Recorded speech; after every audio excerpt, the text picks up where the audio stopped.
Hello दोस्तों, स्वागत है आपका एक बार फिर से टैक्स गुरुकुल की इस डीटी की पाठशाला के अंदर। मैं हूं आपका दोस्त डीटी का घोष प्रोफेसर अमित राजपुरोहित। दोस्तों, नेक्स्ट चैप्टर जो अपना है that is advance tax and interest under section 234 BNC. जो इंटरेस्ट रिलेटेड होता है एडवांस टैक्स से, वो हम डिस्कस करने वाले बेटा। ठीक है। तो एडवांस टैक्स वाला जो चैप्टर है उसके अंदर सबसे पहले देखो एडवांस टैक्स होता क्या बेटा, ये अपने को समझना जरूरी है। एडवांस टैक्स क्या होता है बेटा? तो एडवांस देखो जनरली क्या होता है कि प्रीवियस ईयर खत्म होने के बाद में हम टैक्स पे करते हैं, मतलब असेसमेंट ईयर के अंदर। लेकिन जैसे कि आप सबको पता है कि tax is revenue for the government, तो गवर्नमेंट भी क्या चाहती है कि in the previous year itself जैसे जैसे आप अपनी इनकम अर्न करने जाते हो वैसे ही आप उसके ऊपर थोड़ा बहुत टैक्सेस भी दोगे, तो गवर्नमेंट के लिए भी रेवेन्यू हो जाएगा वहां पे। और दूसरा क्या, आपके ऊपर भी एकदम से बर्डन नहीं आएगा at the time of self assessment. तो इसलिए गवर्नमेंट बोलती है कि in the previous year itself, जो financial year immediately before assessment year, immediately preceding the assessment, जो फाइनेंशियल ईयर है मतलब प्रीवियस ईयर है, उसके अंदर ही आप एडवांस टैक्स पे कर डालो, बराबर है। तो वो प्रोविजन दे रखे सेक्शन 208 के अंदर। अब देखो बेटा, यहां पे requirement of payment of advance से किस किस को है, कब है, वो समझना जरूरी है। तो एवरी पर्सन सबको पे करना है, एवरी पर्सन हैज टू पे tax in advance during the relevant financial year in respect of assessees total income. ठीक है, computed on assumption basis obviously, क्योंकि जब तक 31 मार्च नहीं आएगा तब तक फाइनल इनकम नहीं आ सकती, तो अपने को अजम्पशन बेसिस पे टोटल इनकम निकालने का है, which is chargeable to tax in the assessment year. ठीक है, अब देखो एक्सेप्शन किसको एडवांस टैक्स नहीं पे करना है, तो सर यहाँ पे दो exception following assessees are not required to pay advance tax. एक ऐसा आदमी जिसका एडवांस टैक्स लायबिलिटी, कौन सा liability sir? Advance tax liability 10,000 से कम है। 10,000 से क्या है? कम है। Where advance tax liability is less than 10,000। मान लो मैं एक असेसी हूं, मैं पढ़ाता हूं या जो भी करता हूं, कहने का मतलब बराबर है, मैंने अपना एडवांस टैक्स कैलकुलेशन करना स्टार्ट किया, अजम्पशन बेसिस पे टोटल इनकम निकाला कि भाई इतना इतना मेरा इनकम होने वाला है, इतना बिजनेस प्रोफिट से इनकम होने वाला है, इतना इस पर्टिकुलर एक्टिविटी से इनकम होने वाला है। तो मैंने देखा कि मेरा जो एडवांस टैक्स लायबिलिटी है वो 9,990 हो रहा है बेटा। तो इसका मतलब मेरे को एडवांस टैक्स पे करने की जरूरत नहीं है, मैं सेल्फ असेसमेंट टैक्स पे कर दूंगा तो चलेगा मामला। और दूसरा, ऐसा सीनियर सिटीजन या सुपर सीनियर सिटीजन, बराबर है, भले उसका एडवांस टैक्स लायबिलिटी 10,000 से ज्यादा क्यों ना हो, भले उसका एडवांस टैक्स लायबिलिटी 10,000 से ज्यादा क्यों ना हो, लेकिन उसका कोई पीजीपी इनकम नहीं होना चाहिए in the relevant previous year, बराबर। तो ऐसा सीनियर सिटीजन जिनकी एज 60 ईयर्स या उससे ज्यादा है, बराबर है, और उनका पीजीबीपी इनकम नहीं है, बिजनेस प्रोफेशन नहीं है, फिर उस केस में एडवांस टैक्स लायबिलिटी चाहे 10,000 से कम हो या 10,000 ज्यादा हो, एडवांस टैक्स पेमेंट करने की जरूरत है। तो ये दो एक्सेप्शन है जो बेटा ध्यान रखना, क्वेश्चन आ सकता है। ठीक है, whether advance tax liability is less than और मोर देन ₹10,000। ठीक है, सिर्फ पीजीपी इनकम नहीं होना चाहिए सीनियर सिटीजन केस में। मेरे केस में कोई भी इनकम हो सकता है, सिर्फ खाली एडवांस टैक्स लायबिलिटी वो 10,000 से कम होना चाहिए। ठीक है, उसके बाद में आता है बेटा कंप्यूटेशन कैसे करना है एडवांस टैक्स का। तो कंप्यूटेशन वैसे ही करना है जैसे आप टैक्स निकालते हो नॉर्मली, बराबर है, कि टोटल इनकम वगैरह लेते हो, जीटीआई चैप्टर 6 से डिडक्शन वगैरह अगर कोई है वो लेस करते हो, एनटीआई आता है, उसके बाद में आप उसके ऊपर टैक्स निकालते हो, जो जो रेट आपका एप्लीकेबल है उसके हिसाब से। फिर अगर कोई टीडीएस वगैरह टैक्स वगैरह टैक्स डिडक्ट हुआ था एट सोर्स पे, या फिर कोई और कोई क्रेडिट मिलना चाहिए, तो वो आप लेस कर दोगे उसमें अंदर से, तो वो आपका आ जाएगा। लेकिन ये सारा काम आपको अजम्पशन बेसिस पे करना है, क्योंकि ये सारा काम ईयर के स्टार्टिंग में होता है। ये सारा काम किन बेटा होता है? जो फाइनेंशियल ईयर की स्टार्टिंग में, और आपको फाइनली नहीं पता कि आपकी टोटल इनकम कितने होने वाली है at the end of the financial year. तो अजम्पशन बेसिस पे आपको काम करना पड़ेगा। सर अजम्पशन बेसिस पे कैसे कर सकते हैं बेटा? इतना तो पता होता है जब इंसान काम करता है कि भाई पिछले कुछ सालों से कितनी इनकम हो रही है, उस हिसाब से आपको करना पड़ेगा। ठीक है, the amount of advance tax payable by N assessee is in the previous year computed by the assessee himself based on his estimation of current income after the estimation of total income. Assessee will be compute tax liability and will give all the credit जैसे कि TDS, TCS, amount payable in advance, etc. etc. बराबर sir कैसे? तो देखो एक यहाँ पे मैंने बता रखा है कि भाई उस तरीके जैसे आप टोटल इनकम निकालते हो उसी तरीके से निकालना है। तो ये देखो ये फॉर्मेट दे रखा है वहाँ पे, कंप्यूटेशन एडवांस टैक्स लायबिलिटी कैसे निकालना है। तो ये देखो इनकम फ्रॉम सैलरी ले लिया, house property, PGP, capital gain, income from others, ये सारे अजम्पशन बेसिस पे आपको लेना है।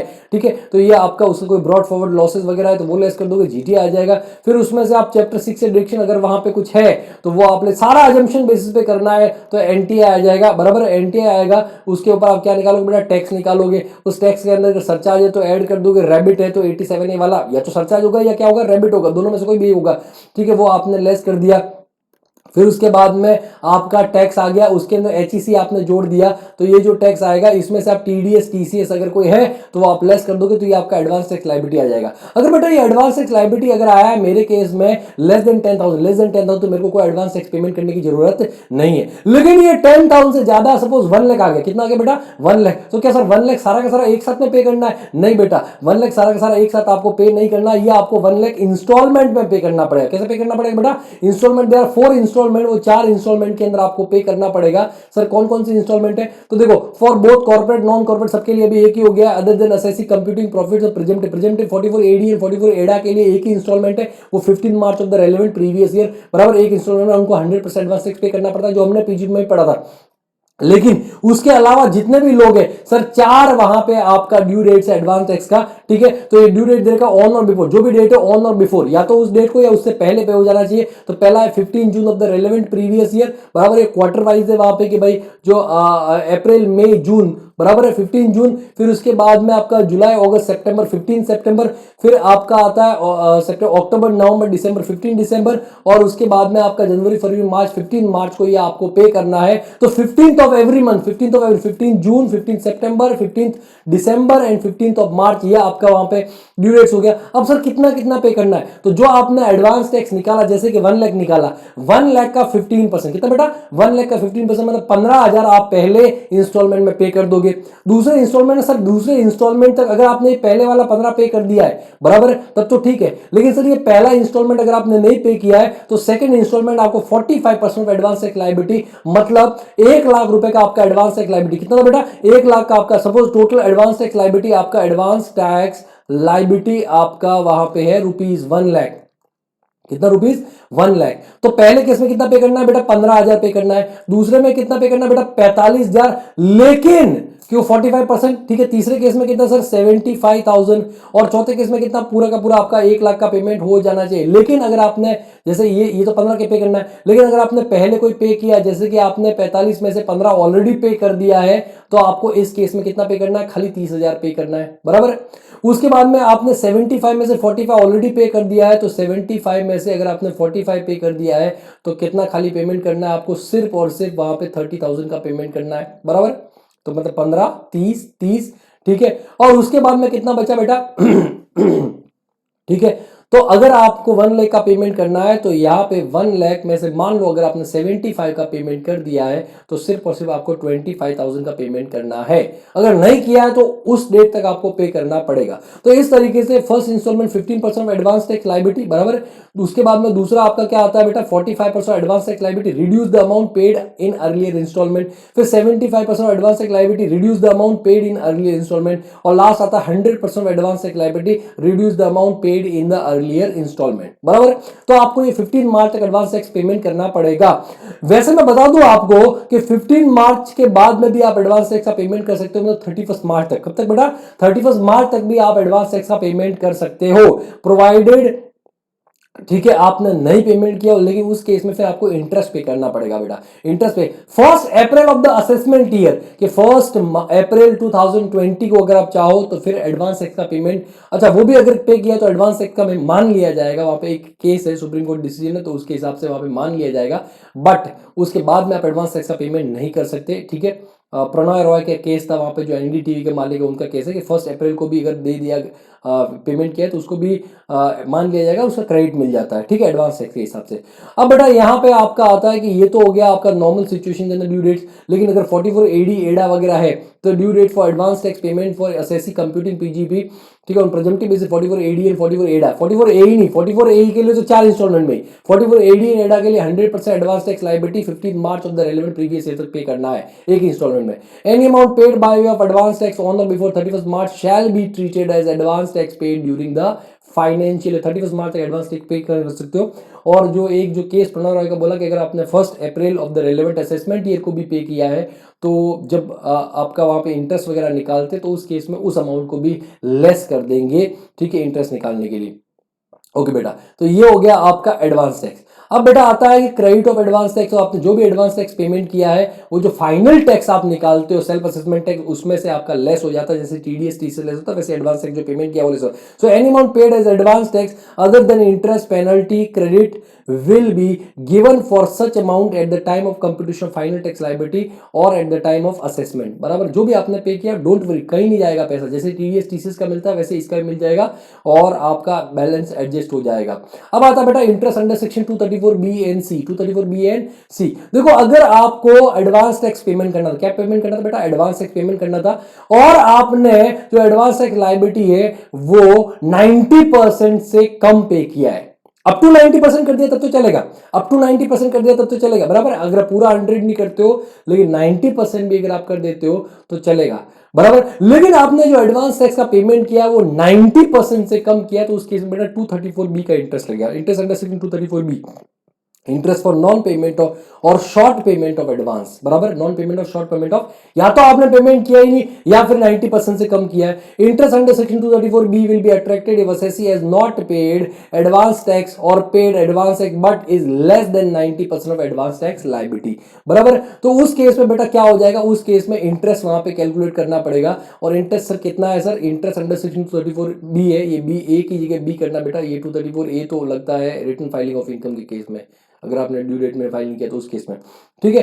तो 234B के अंदर इंटरेस्ट कितना आएगा, तो 1% पर मंथ, जो भी टैक्स अमाउंट है, बराबर, जो टैक्स अमाउंट है रिटर्न ऑफ इनकम के अंदर, जो रिटर्न ऑफ इनकम के हिसाब से जो टैक्स अमाउंट बनता है, टैक्स अमाउंट यहाँ पे एडवांस टैक्स नहीं, एडवांस टैक्स नहीं, जो रिटर्न ऑफ इनकम फाइनल वहां पे जो टैक्स अमाउंट बनता है वो वाला अमाउंट, और जितना पीरियड का वहां पे आपका मंथ है तो वो उतना पीरियड का वहां पे इंटरेस्ट काउंट कर लेंगे, ठीक है। टैक्स अमाउंट क्या होगा sir, assess tax. Assess tax मतलब रिटर्न ऑफ इनकम के हिसाब से जो टैक्स होता है, आरओआई के हिसाब से जो टैक्स होता है वो वाला अमाउंट, और अगर आपने कोई उसमें से एडवांस टैक्स कुछ पे किया है तो वो आप एडवांस टैक्स क्या कर दो, आप लेस कर दो, एडवांस टैक्स क्या कर दो, लेस कर दो, तो वो आपका टैक्स अमाउंट हो जाएगा, उसके ऊपर आपको 1% लेना है। पीरियड कहां से स्टार्ट होगा, तो period first day of the assessment year, कहां से स्टार्ट हो, क्योंकि 31 मार्च तक आपको एडवांस टैक्स पे करना था, नहीं किया तो first day of the assessment year से पीरियड स्टार्ट होगा एंड एंड्स ऑन जब तक 143(1) का जब तक 143(1) का इंटीमेशन नहीं आ जाता वो डेट, या फिर अगर आपने पहले पेमेंट किया तो डेट ऑफ एक्चुअल पेमेंट वहां तक आपका काउंट होगा।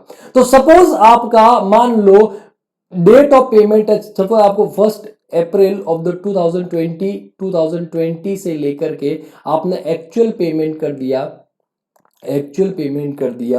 30th जून 2020, तो मतलब सर कितने महीने का इंटरेस्ट आएगा, तो आपका अप्रैल एंड मई एंड जून, कितना महीने का सर, 3 मंथ्स का इंटरेस्ट आ जाएगा।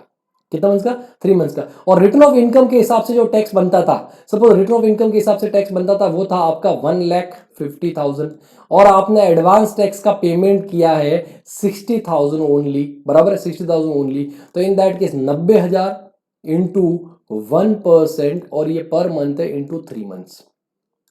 ये इस तरीके से आपको इंटरेस्ट निकालना है। लेकिन मान लो आपने जब तक इंटीमेशन आता है, रिटर्न फाइल करने के बाद में इंटीमेशन आता है, तब तक आपने एडवांस टैक्स का पेमेंट किया ही नहीं, तो उस केस में केस नंबर 2 1 अप्रैल 2020 से मान लो इंटीमेशन आया 31 दिसंबर 2020 को इंटीमेशन आया, तो कितना महीना हो गया सर, अप्रैल मई जून जुलाई अगस्त सितंबर अक्टूबर नवंबर दिसंबर, 9 मंथ्स। कितना बेटा, 9 मंथ्स। और उस हिसाब से 90,000, बराबर, जो रिटर्न ऑफ इनकम के हिसाब से टैक्स है 150 माइनस एडवांस टैक्स आपने पे किया था 60 इंटू 1% इंटू 9 मंथ्स, बराबर है। तो ये आपका इंटरेस्ट आ जाएगा 234B के अंदर, ठीक है। अब देखो मैंने जैसा कि बोला था कि भाई प्रणव राय का एक केस है, ठीक है, प्रणव राय का केस है जो एनडीटीवी के मालिक उनका केस है, वो क्या बोलता है कि अगर आपने कोई टैक्स पे किया है 1 April of the assessment year, 1 April of the, इसको एडवांस टैक्स नहीं माना जाएगा, लेकिन वहां पे जब आप ये वाला टैक्स अमाउंट कैलकुलेट करते हो, ये वाला टैक्स अमाउंट कैलकुलेट करते हो, बराबर है, तो उसके लिए इसको भी लेस कर सकते हैं कि as per Pranav Roy case tax paid on 1 April of the assessment year, मतलब सेल्फ असेसमेंट टैक्स है, दैट इज, मैंने एडवांस टैक्स बोला था, गलत बोला था, इट इज सेल्फ असेसमेंट, क्योंकि एडवांस टैक्स 31 मार्च तक ही पे कर सकते हो, इसका क्रेडिट मिल जाएगा। Credit will be available for such tax, suppose जो असेस टैक्स है, मतलब रिटर्न ऑफ इनकम के हिसाब से टैक्स है 1 लाख रुपीज, बराबर है, और आपने एडवांस टैक्स का पेमेंट कर दिया 31 मार्च तक 75,000 का पेमेंट कर दिया था, ये यहां आ जाएगा। और 1 अप्रैल को भी आपने टैक्स का पेमेंट किया, सेल्फ असेसमेंट टैक्स का बेटा 12,000, तो इन दैट की जो टैक्स अमाउंट आएगा कितना, 13,000 इंटू 1% और जितने भी मंथ का डिफॉल्ट है जैसे 3 मंथ्स हो गया या 9 मंथ्स हो गया, आपने दोनों केस में उस हिसाब से आपको निकालना है इंटरेस्ट अंडर सेक्शन 234B। बराबर, बहुत ही सिंपल है। फिर आता बेटा इंटरेस्ट अंडर सेक्शन 234C।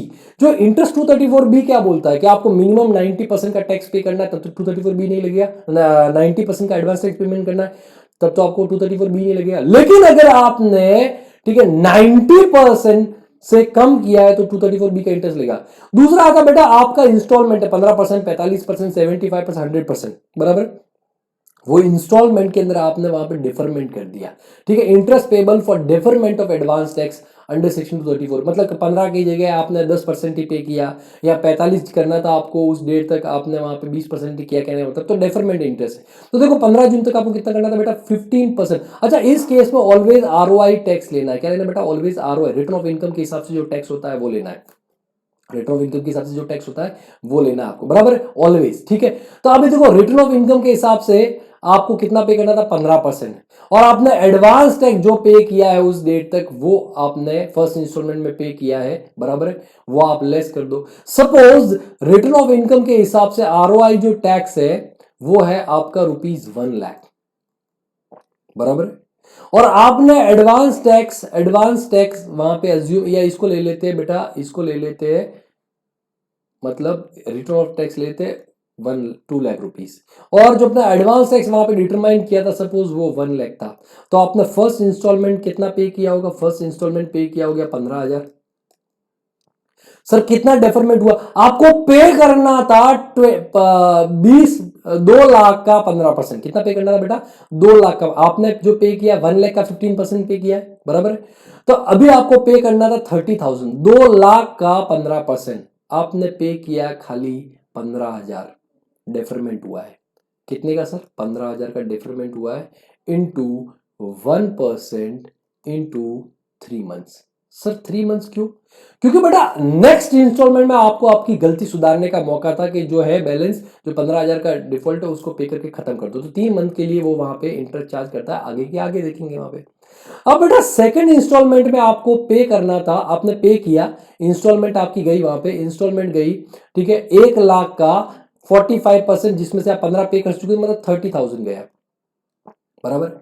जबकि आपको पे कितना करना था सर, अच्छा मान लो ये पहले वाला भी नहीं पे किया, तो इसका मतलब आपको पहले वाला भी हम अज्यूम करते कि नहीं पे किया, मतलब आपको 45,000 1 लाख का पे करना था, ये वाला भी पे नहीं किया, बराबर, तो 45,000 पे करना था। अब बेटा आपने ये पे कर दिया, सर ये 45,000 पे कर दिया, अब पे कितना करना सर, 2 लाख का 45%, मतलब कितना 90,000, और पे कितना किया 45,000 इंटू 1% इंटू 3 मंथ्स, अगेन 3 महीने का मौका है। थर्ड इंस्टॉलमेंट के अंदर बेटा, थर्ड इंस्टॉलमेंट के अंदर, ठीक है, आपने पे किया कितना सर, 1 लाख का 75%, मतलब 75,000, लेकिन आपको पे करना था कितना सर, तो 75% ऑफ 2 लाख, मतलब ये 1,50,000 होना चाहिए। आपने पे किया 75, बराबर है, तो उस केस में 1% इंटू 3 मंथ्स का आपका क्या लग जाएगा, इंटरेस्ट। तो देखो 15% of ROA tax minus advance tax paid और फर्स्ट इंस्टॉलमेंट 1% इंटू 3 मंथ्स, बराबर। दूसरा 45% ROA tax advance tax paid, second instalment 1% 3 months, बराबर। 75% ROA tax minus payment of advance जितना किया थर्ड इंस्टॉलमेंट 1% एंड 3 मंथ्स, और ऐसे ही फोर्थ केस में, लेकिन उसमें खाली 1 महीने का इंटरेस्ट लगेगा बेटा। ये देखो 15 मार्च को 100% ऑफ आरओए टैक्स, मतलब आपको 2 लाख का पेमेंट करना था, आपने पेमेंट किया मान लो 1 लाख रुपए, बराबर है। तो अभी तो 1 महीना मार्च का है, मतलब 15, अगर टाइम देखूं तो मैं यहाँ पे 16 मार्च से 31 मार्च का पीरियड बचा है, तो यहाँ पे उसको 1 महीना काउंट कर लेंगे, तो इंटू 1% इंटू 1 मंथ, क्योंकि 31 मार्च तक ही आप पेमेंट कर सकते थे, बराबर। तो ये इस तरीके से आपको इंटरेस्ट निकालना है। अब देखो क्या होता है बेटा, कई बार एस्टिमेशन पे ले रहे हैं, तो एस्टिमेशन में थोड़ा बहुत ऊपर नीचे हो सकता है, तो यहां पे देखो क्या बोलता है कि पहले एंड सेकंड केस में हो सकता है आपका एस्टिमेशन बराबर न रहा हो, तो उसके लिए कोई इंटरेस्ट नहीं लगेगा under section 234C if instalment is paid up to 12% of ROI tax. पहले केस में कितना सर, आपको 12%, मान लो आपने 2 लाख का 12%, बार दूनी चॉइस, अगर आपने 24,000 भी पे कर दिया होता, 15,000 की जगह आपने कितना पे कर दिया होता सर, 24 भी पे किया, भले ही 30,000 नहीं पे किया, लेकिन आपने 24 भी पे कर दिया होता, तो मतलब हो सकता है थोड़ा बहुत एस्टिमेशन के अंदर ऊपर हुआ है, तो उस केस में आपका इंटरेस्ट नहीं लगेगा। लेकिन 12% से नीचे अगर आपने पे किया है तो बेटा वहां पे मतलब मिनिमम अगर 12% भी केयर कर दिया होता वहां पे तो चल जाता, लेकिन 12% से नीचे अगर आपने 11% 10% किया है तो बेटा उस केस में नहीं चलेगा। वैसे ही सेकंड इंस्टॉलमेंट में भी हो सकता है एस्टिमेशन के अंदर गड़बड़ हो, तो अगर आपने 36% ऑफ आरओआई टैक्स अगर पे कर दिया था, कोई बात नहीं, 45 नहीं हुआ तो क्या हुआ, 36 मतलब 72,000 का पेमेंट कर दिया होता तो भी आप बच जाते, इंटरेस्ट नहीं लगेगा। लेकिन थर्ड एंड फोर्थ केस में ऐसा कोई प्रोविजन नहीं है, क्योंकि यार कितनी बार, अभी तो आधा साल गुजर चुका है और अभी भी आपका एस्टिमेशन सही नहीं हुआ, तो उस केस में बेटा फिर आपको कोई रिलैक्सेशन नहीं है, मतलब पूरा वहां पे इंटरेस्ट लगेगा थर्ड एंड फोर्थ केस में। अच्छा बेटा यहाँ पे कुछ एक्सेप्शंस भी है कि applicability of non applicability 234C in certain cases, कुछ ऐसे केसेस होते हैं जहां पे आपको नहीं पता कि ये पर्टिकुलर इनकम मेरी होने वाली है, ये पर्टिकुलर इनकम होने वाली। मान लो मैंने फर्स्ट इंस्टॉलमेंट पे किया, मैंने फर्स्ट इंस्टॉलमेंट 15,000 मतलब 1 लाख का 15,000, 1 लाख का 15,000 मैंने एडवांस टैक्स निकाला, 1 लाख है उसका 15% मैंने पे कर दिया। बट मुझे थोड़ी पता था बेटा, मुझे थोड़ी पता था कि जैसे ही मेरा फर्स्ट इंस्टॉलमेंट का डेट जाएगा, मतलब जैसे ही 15 जून जाएगा, 16 जून को मेरे को केबीसी से बुलावा आ जाएगा और केबीसी में 1 करोड़ रुपए जीत जाऊंगा। अब जैसे 1 करोड़ जीत गया बेटा, मेरा टैक्स लायबिलिटी तो बढ़ गया। लेकिन क्या मुझे 15 जून को पता था जब मैं फर्स्ट इंस्टॉलमेंट पे कर रहा था कि मैं केबीसी में जाऊंगा, वहां पे 1 करोड़ जीतू, अरे जाऊंगा तो भी 1 करोड़ जीतूंगा उसकी कोई गारंटी नहीं है। तो इन दैट केस बेटा वहां पे आपका एस्टिमेशन आपके हाथ में नहीं है, तो उस केस में आपने जो 15,000 रुपए एडवांस टैक्स पे किया है 1 लाख 50,000, दैट इज परफेक्ट, कोई इंटरेस्ट नहीं लेगा, प्रोवाइडेड प्रोवाइडेड जो नेक्स्ट आपका इंस्टॉलमेंट आ रहा है मतलब 15 सितंबर को उसके अंदर वो आप जो भी केबीसी से लेकर के आए वो एस्टिमेशन ठीक करके टैक्स पे कर दो। या फिर एग्जांपल लेते हैं कि भाई मैंने सेकंड इंस्टॉलमेंट पे किया 15 सितंबर को और एकदम से मुझे पता चला कि शेयर मार्केट में बूम आने वाला है या शेयर मार्केट नीचे गिरने वाला है, तो मेरे पास में किसी कंपनी के शेयर्स थे, मैंने वो बेच डाले, कोई प्लान नहीं था मेरा, पहले मेरा कोई प्लान नहीं था, लेकिन मैंने बेच डाले। कब सर? 16 सितंबर को। अच्छा 2 इंस्टॉलमेंट गया आप देखोगे तो मुझे नहीं पता था कि ये पर्टिकुलर इनकम मेरा होने वाला है, तो मेरा एस्टिमेशन नहीं हो पाया। तो उस केस में बेटा रिलैक्सेशन है कि ठीक है कोई बात नहीं है, कोई बात नहीं, काम करो, जो अगली इंस्टॉलमेंट आएगी उसके अंदर टैक्स पे कर देना, कहने का मतलब लीजिए। तो ऐसे कुछ केस है, जैसे मेरे को डिविडेंड मिलने वाला है, 15 सितंबर गया, कंपनी ने कोई डिक्लेयर नहीं किया था और 16 सितंबर को कंपनी ने एकदम से डिविडेंड डिक्लेयर कर दिया। भाई साहब डोमेस्टिक कंपनी से डिविडेंड मिल रहा है 10 लाख से ज्यादा, 15 लाख का डिविडेंड मिला। अच्छा मिलेगा भी, तो मेरे को ये नहीं पता कितना मिलेगा, एकदम से कंपनी ने दरिया दिल दिए 15 लाख का डिविडेंड दे दिया, 115 बीबीडी है, बड़ा बड़ा डिविडेंड आया 10 लाख तक एग्जाम, लेकिन 5 लाख के ऊपर तो टैक्स लगेगा ना। अब वो एकदम से इनकम हुई है, पहले मेरे को पता नहीं था तो एस्टिमेशन बराबर नहीं था, तो आप ऐसा नहीं बोल सकते कि भाई तूने रॉन्ग एस्टिमेशन किया इसलिए एडवांस टैक्स लायबिलिटी में तूने इंस्टॉलमेंट में डिफरमेंट किया है। तो ऐसे कुछ केसेस जहां पे आपको रिलैक्सेशन मिलेगा। ठीक है, क्या बोलते हैं सर, क्या बोलते हैं, section 234C shall not be applicable in respect of any short fall in the payment of advance tax where such shortfall is on account of an unestimation और failure of estimating following income. कौन सा? Amount of capital gain, जैसा मैंने बताया capital gain हो गया, अचानक से हो गया, विनिंग्स और कैजुअल इनकम कभी भी हो सकती है, पीजीपी वेयर इनकम अक्रूज और अराइज फर्स्ट टाइम, बराबर है। मेरे को थोड़ी पता था कोरोना आने वाला है, तो मैंने क्या किया बेटा, ठीक है कुछ और बिजनेस मतलब शुरू कर दिया वहां पे, पहले नहीं पता था, अभी घर से बैठ करके मैंने ऑनलाइन लोगों को सामान बेचना शुरू कर दिया वहां पे। तो इन दैट केस मुझे नहीं पता था कि ये बिजनेस मैं शुरू करूंगा, तो स्टार्टिंग में एस्टिमेशन नहीं था वहां पे, बट कोई बात नहीं, आगे वाली इंस्टॉलमेंट आ रही है उसमें मैं कर लूंगा। या फिर excess dividend of ₹10 lakhs under section 115 BBD, बड़ा बड़ा डिविडेंड आया, however assessee should have paid the whole of the amount of tax payable in respect of above such income in remaining installments of advance tax which are due and where no such installment are due। कि भाई मान लो अभी कोई instalment ही नहीं, 16 मार्च को आपको winnings income होती है, कब? 16 मार्च को, तो 15 मार्च तो चली गई लास्ट इंस्टॉलमेंट की डेट, कोई बात नहीं है, 31 मार्च तक आप जो टैक्स बनता है वो उसके ऊपर टैक्स पे कर दो, सारा का सारा जो भी। ठीक है, note interest under section 234C in case of 44 AD and 44 एडा, उसमें तो एक ही इंस्टॉलमेंट में पे करना है, तो यहाँ पे एक ही मंथ का इंटरेस्ट लगेगा। देखो 100% of ROI tax minus advance tax paid 1% and 1 month, बराबर है। ठीक है, तो ये आपका एडवांस टैक्स एंड 234 ABC का इंटरेस्ट का चैप्टर होता है। ठीक है, मिलते हैं हम अगले लेक्चर के अंदर, तब तक आज के लिए इतना ही। बराबर है। आज वैसे भी आपने बहुत पढ़ लिया।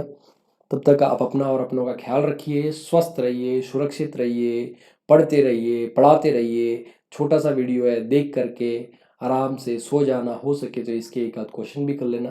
बराबर है। कल सुबह मिलते हैं। Thank you so much. Good night, take care, शुभ रात्रि, शबा खैर।